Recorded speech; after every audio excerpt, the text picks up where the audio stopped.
আসসালামু আলাইকুম সবাইকে। আমি অত্যন্ত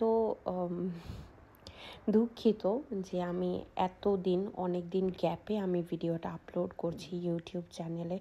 কারণ আমি আসলে ইতালিতে থাকছি, তো এখানের আমার কিছু কাগজপত্রের জন্য আমাকে একটু ব্যস্ত থাকতে হচ্ছে এই কয়েকদিন। এটাই বলবো আপনাদেরকে। আর আর হচ্ছে অ্যাকচুয়ালি এত গ্যাপ দেওয়া উচিত না ইউটিউব চ্যানেলে, কারণ যেহেতু আমি শুরুতে আমার ডেফিনেটলি রেগুলার হওয়া উচিত, তার জন্য আমি এক্সট্রিমলি সরি যে আমি আপলোড দিতে পারিনি।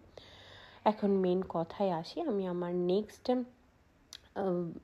অ্যাডিশনাল ভিডিওতে আমি কী কালার ইউজ করছি সেটা আমি বলছি। দেয়ালের জন্য আমি এখানে হচ্ছে স্যাপ গ্রিন আর হচ্ছে লাইট ব্রাউন একটু মিক্সড করে তার পাশাপাশি একটু পানি দিয়ে একটা কালার হয় যেটা হালকা অলিভও না আবার হচ্ছে ডার্ক অলিভও না, এমন একটা শেড আসে। তো এটা আমি আমার দেয়ালে ইউজ করেছি। তারপর হচ্ছে আপনারা দেখতে পাচ্ছেন যে আমি বিছানার চাদরের উপরে যে কমফোর্টটা সেটার কালার দিচ্ছি। এখানে হচ্ছে আমি প্যাথেলো গ্রিন আর হচ্ছে একটু ব্লু কালার মিক্সড করে, ব্লুটা হচ্ছে যে সেরিউলান ব্লু বলা হয় যেটাকে, তো এইটা মিক্সড করে আমি একটা কালার বানিয়েছি। ওইটা হচ্ছে ওই ডার্ক কালারটা আমি দিয়ে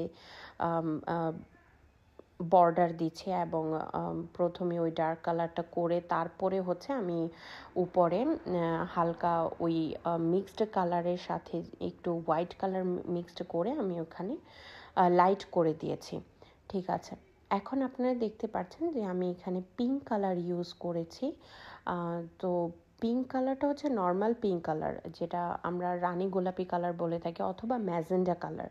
তো ওইটার সাথে আমি ওই যে হালকা স্কাই কালার হোয়াইট শেড বেশি আছে ওইটা একটু মিক্সড করে আমি এখানে বালিশের কালারটা করছি। এখানে বালিশের কালার যখন দিচ্ছিলাম তখন আমি যে ব্রাশটা ইউজ করেছি এটা হচ্ছে 2.0 একটা ব্রাশ, এটা আমি ইউজ করেছি। এটার কথা আমি না বললেই না, কারণ এই ব্রাশটা আমি ইউজ করে এত বেশি আরাম পেয়েছি, মানে আছে না একটা আর্টিস্টদের কমফোর্ট, কোনো না কোনো আর্টের জিনিসপত্রে থাকে, আর সেটা হচ্ছে আমার এই ব্রাশের মধ্যে। সো আই লাভড ইট, কারণ এটা আমি যেভাবেই ইউজ করেছি ঠিক পারফেক্টলি ওইভাবেই হয়েছে আলহামদুলিল্লাহ। তো যাই হোক, বালিশের রঙের কালারটা বলিনি। তো এখানে রানী গোলাপি কালার ইউজ করার পরে আমি ওখানে উপরে ওই যে স্কাই কালারের একটা ডিজাইন করে দিয়েছি। তারপর আপনারা দেখতে পাচ্ছেন যে আমি এখানে একটা ভার্মিলিয়ন কালার ইউজ করে ব্রাশে ভার্মিলিয়ন কালারটা নিয়ে আমি আরেকটা বালিশে নিচে রাখা আরেকটা বালিশটাকে ডিজাইন করছি। আর এখানে যে একটু কালারটা স্প্রেড করে দিচ্ছি, এটা আমি এখানে বোঝাতে চাচ্ছি যে আছে না যে ডিজাইনগুলো সুতোর মধ্যে থাকে বালিশের বাহিরে ওই রকম, আর তার উপর হচ্ছে হোয়াইট কালার দিয়ে একটু ডিজাইন করে দিয়েছি।